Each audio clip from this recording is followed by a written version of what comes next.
Have you ever wondered how close you've come to danger without even realizing it?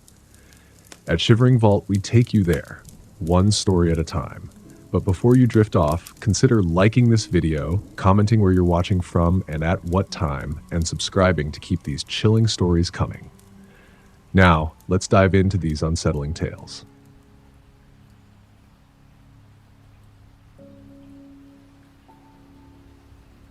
I'm 18 now. This happened last year in late August of 2023. I live in Northern California, and I've grown up hiking and backpacking with my dad and older cousin pretty much my whole life. I've been out in the woods more times than I can count, so I'm not some beginner or someone who doesn't know what they're doing out there. I've seen bears, heard coyotes, hiked through freezing rain, even had a mountain lion follow us once. So when I tell people I know the difference between wildlife and something else, I really mean it. Anyway, I decided that summer I wanted to do something kind of dumb. I wanted to go out on a solo camping trip, just for one night, on a trail I knew really well. It's a very remote trail that doesn't show up on most maps. My dad actually showed it to me when I was younger, and we used to hike it every couple years. It's not a maintained trail or anything, and more like a rough cut through up into a dense patch of forest and hills. The reason I chose it was because I knew it well, and also because I didn't want anyone to catch me camping where I wasn't technically supposed to. The Park Service doesn't allow camping in that particular section, but I figured since nobody really uses that trail, I'd be totally alone, and I wanted that. I was 17 at the time, turning 18 in like 2 weeks, and I wanted to do something that made me feel I was growing up. I guess I wanted to prove to myself that I was capable, like I could handle it. So I planned it all out. My dad dropped me off at the head of the trail early in the morning. It was one of those hot, dry California days, blue sky and not a single person around. I remember seeing a faded sign half buried in weeds and vines that marked the old trailhead, and we kind of laughed about how sketchy it looked. I had my pack loaded up, small propane cooker, food, tent, sleeping bag, water purifier, backup water, a whistle, and 3 knives. I wasn't unprepared. I told him I'd meet him the next day around noon at the spot where the trail comes down and hits a service road. The hike in was honestly beautiful. That trail goes up into some seriously thick forest, the kind where you barely see sunlight through the branches, and all the pine needles make the ground super soft and quiet. The only sound is birds, bugs, and your own footsteps.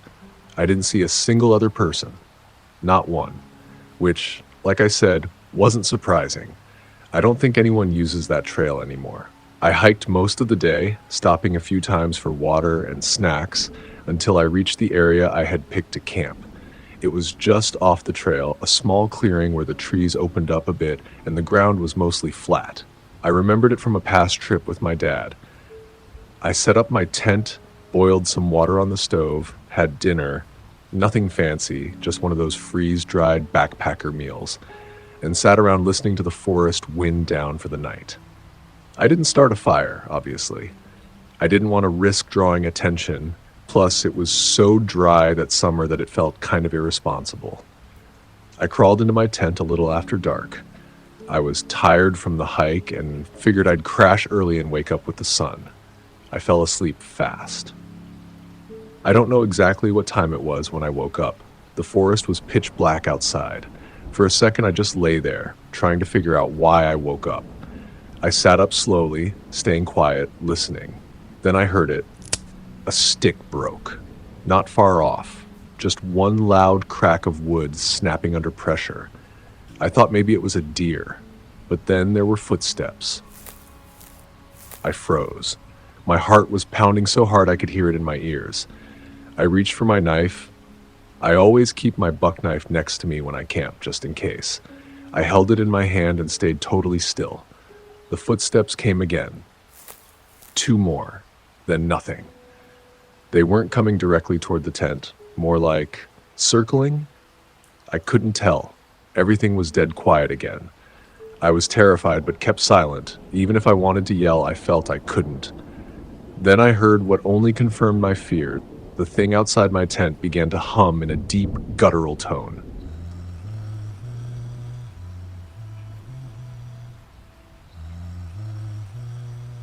There was no doubt it was a person.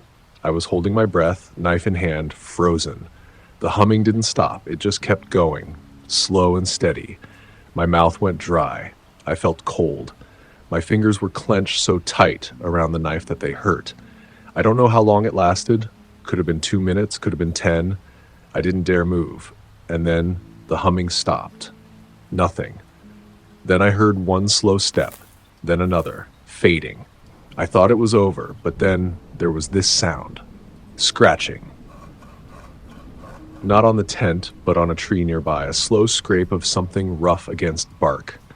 Then, sudden crashing, like the person, or whatever it was, ran. I mean, full sprint through the woods.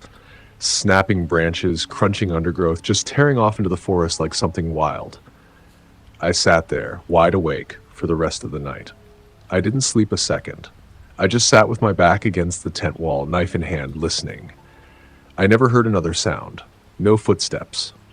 No animals. Nothing. When the sun finally started coming up, I got out of the tent slowly. I packed everything in a panic. I didn't eat breakfast. I didn't even drink water. I just shoved it all in my bag and got back on the trail. I didn't stop walking. I kept looking over my shoulder every few minutes. Every time I thought I heard something, I'd stop and listen. But there was nothing. Just that feeling like someone might be watching me. I got to the dirt road a little after noon and called my dad. When he picked me up, I told him everything. To this day, I haven't gone back on that trail, and I made the difficult decision not to inform the authorities, as I couldn't pin anyone to a crime, and it would mean admitting that I illegally camped in the area.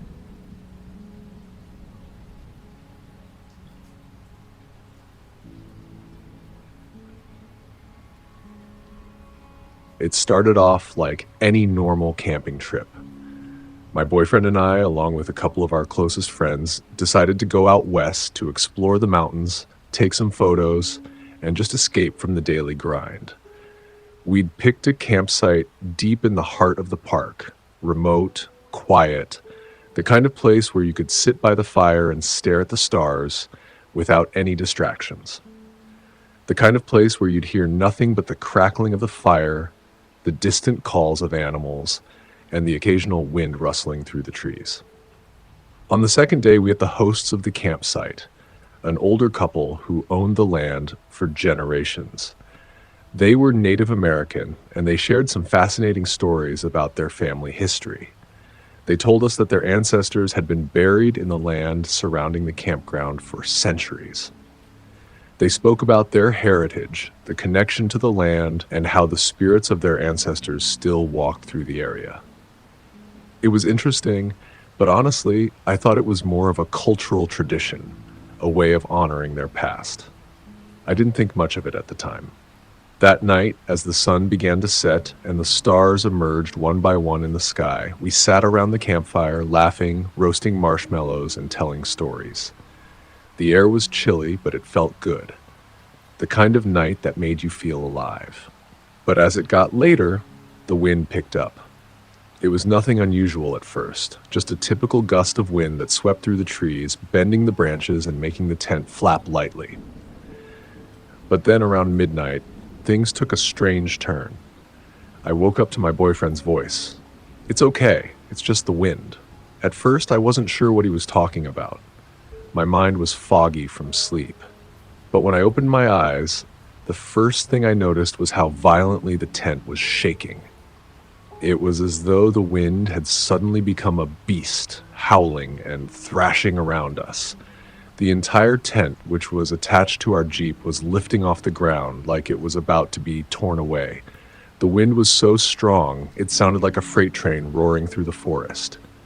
"Is it just the wind?" I asked, still not fully awake. He didn't answer at first. He was staring at the entrance of the tent, his eyes wide, his face pale. "I don't know," he said, his voice tight. "I've been awake for a while." I sat up, rubbing my eyes, trying to shake off the disorientation. "What do you mean? Why are you awake?" He hesitated. Then he told me what had happened. About an hour before the wind started, he'd heard something. At first, it was so faint that he thought it might have been an animal. Little footsteps, like a child running back and forth outside the tent. It wasn't a sound that belonged to any animal he could think of, not even a deer or a raccoon. He thought maybe it was one of the kids from the campsite, but when he thought about it, the host's kids were all in their late teens or early 20s. None of them were young enough to be running around in the middle of the night.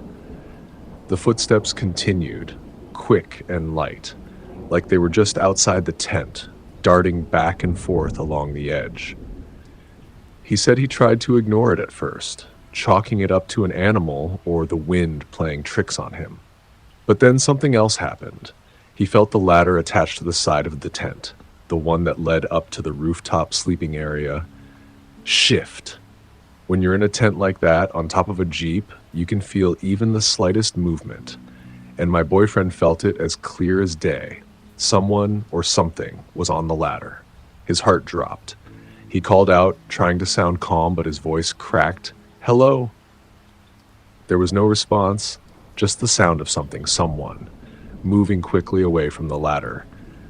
He didn't know what it was, but his instincts told him it wasn't an animal. After that, the wind suddenly picked up, and the tent started to shake like crazy. And it felt like we were about to be blown off the side of the mountain. I didn't know what to say.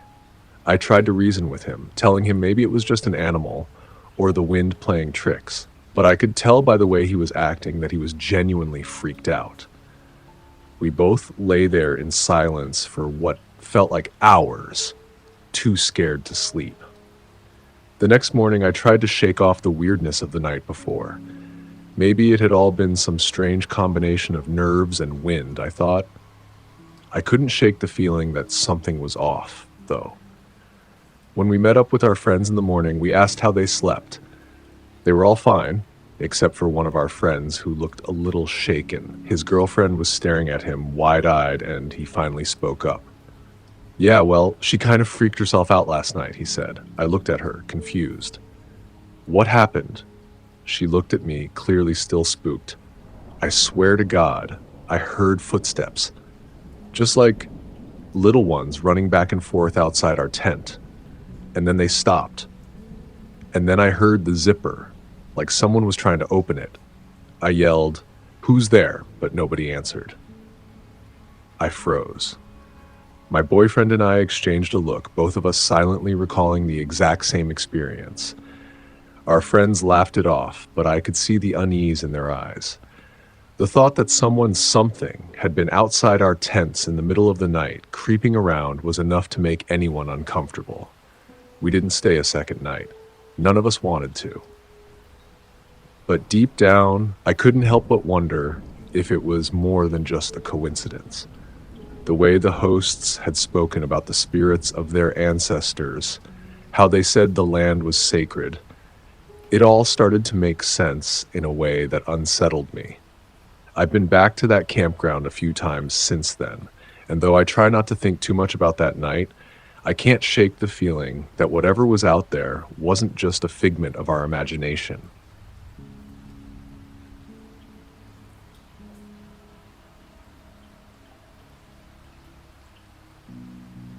It was last fall, about a year ago now. I had just wrapped up a pretty grueling few weeks at work and needed a break. I'm not a social person by nature, so the idea of a weekend alone sounded perfect. I decided to go bird watching. I didn't tell anyone exactly where I was going, but I knew the area well enough. It was a dense forest located not far from where I lived, just a few hours' drive into the mountains. I'd been there before a few times, on hiking trips and short walks. It was peaceful, quiet, the kind of place where I could just lose myself for a while, away from the noise of the city, the buzzing of my phone, and the constant pressures of everyday life. I even brought my camera with me, mostly for the chance to get some good shots of birds, but I also figured it'd be a nice hobby to kill time. I set out early on a Saturday morning, the sun barely peeking over the horizon. The air was crisp with that autumn chill, and the forest looked beautiful. Golden leaves scattered and crunching underfoot, trees towering above like silent sentinels. I didn't rush, just slowly wandered through the woods, taking photos of the scenery, looking for birds. The kind of activity where you don't really have to pay attention to time. I spent the whole day walking around, taking short breaks, and generally just immersing myself in nature. By mid-afternoon, I had found a few birds. A woodpecker here, a crow there, but nothing too remarkable. Then I spotted it. A bird I had been hoping to see, rare and elusive, but not too far off. I could hear it moving in the trees. I pulled out my camera, trying to get a good shot, but it was fast, darting between branches. I followed it, and that's where things started to go sideways. I didn't realize at first how far off the trail I had gone. I was so focused on the bird that I didn't notice how dense the woods were getting. The trees were thicker now, the ground softer, and the light started to fade as the fog rolled in. I thought nothing of it at first. Fog was common in that area, especially in the late afternoon. But when I finally looked around, I realized I had completely lost the trail. I tried to retrace my steps, but it was no use. The fog had thickened, and everything started to look the same. My heart started to race. The air was cold and damp, and I couldn't shake the feeling that something was wrong. I wasn't alone. At first, it was just a fleeting sense of it. A rustling sound behind me, the snap of a twig underfoot, a faint whisper, but I couldn't make out the words. I turned around. Nothing. Just the fog swirling around me. I tried to tell myself it was nothing, just my imagination. Maybe the wind, maybe the sound of the trees settling. But then it happened again. And this time, I was sure someone was behind me. I took a few more steps forward, trying to keep calm, but the rustling came again, closer. I turned around quickly, but again, there was nothing. My pulse was pounding now. The fog was thick enough that I could barely see 10 feet in front of me, but it didn't matter. I felt eyes on me. I could feel it in my chest, that tightening sense of fear, like I was being watched. And that's when I saw movement in the trees. Just a flash, something shifting between the trunks. My mind scrambled to make sense of it. Could it be another hiker? Maybe just a deer? No. It was too deliberate, too fast, and then just as quickly as it appeared, it was gone. That's when I heard it. Footsteps. At first, they were distant, soft. But as I strained to listen, I realized they were coming closer. My heart raced. The sound was unmistakable, a person's footsteps crunching through the leaves, steady and deliberate. I didn't wait to see who it was. I turned and started running. My breath was ragged as I pushed through the fog, branches slapping at my face. I couldn't look back, even though I felt the footsteps growing closer, the crunch of leaves growing louder and louder behind me. I ran for what felt like forever. The fog seemed to swallow everything. The trees closed in around me, making it harder to see where I was going. My legs were burning, but I couldn't stop. I couldn't let whatever was behind me catch up. And then, just when I thought I couldn't go any further, I saw it. A flicker of light cutting through the fog like a beacon. A flashlight. I didn't even think. I ran toward it, pushing myself harder than I ever had. The light grew brighter, and soon I could see a figure, tall, clad in dark clothing, a ranger's vest. He saw me coming and raised his flashlight higher. "You okay?" he asked, his voice steady, but with an edge of worry. I could barely speak, just gasping for air as I stumbled toward him. I got lost," I managed to say, my words coming out in a jumbled mess. "I think someone's been following me." He looked past me into the fog, his expression hardening. He didn't say anything at first, but I saw him reach for his radio. He spoke into it, his voice low and controlled, telling whoever was on the other end that he had a lost hiker and needed backup. After a few minutes, he finally turned to me, his face serious. You're lucky. People get lost in these woods all the time, and sometimes others follow them, not always for good reasons. My stomach churned. What do you mean? I asked, the fear creeping back into my voice. He didn't answer right away. Instead, he just motioned for me to follow him. We walked in silence for a while, the flashlight cutting through the fog as we made our way back toward the main path. My thoughts were a blur, my mind still racing with what had just happened. I kept glancing over my shoulder, half expecting to see someone emerge from the mist. The ranger's radio crackled again. His eyes flicked to the screen. "Backup's on the way," he muttered. When we finally reached the edge of the forest, the ranger stopped and turned to me. "Next time," he said, his tone softer now, "make sure you tell someone where you're going. It's not just the fog you need to watch out for." I nodded, still shaken, but thankful to be back on solid ground. The forest behind me seemed so much darker now. I didn't ask any more questions. As I drove away, I couldn't help but wonder what would have happened if the ranger hadn't shown up.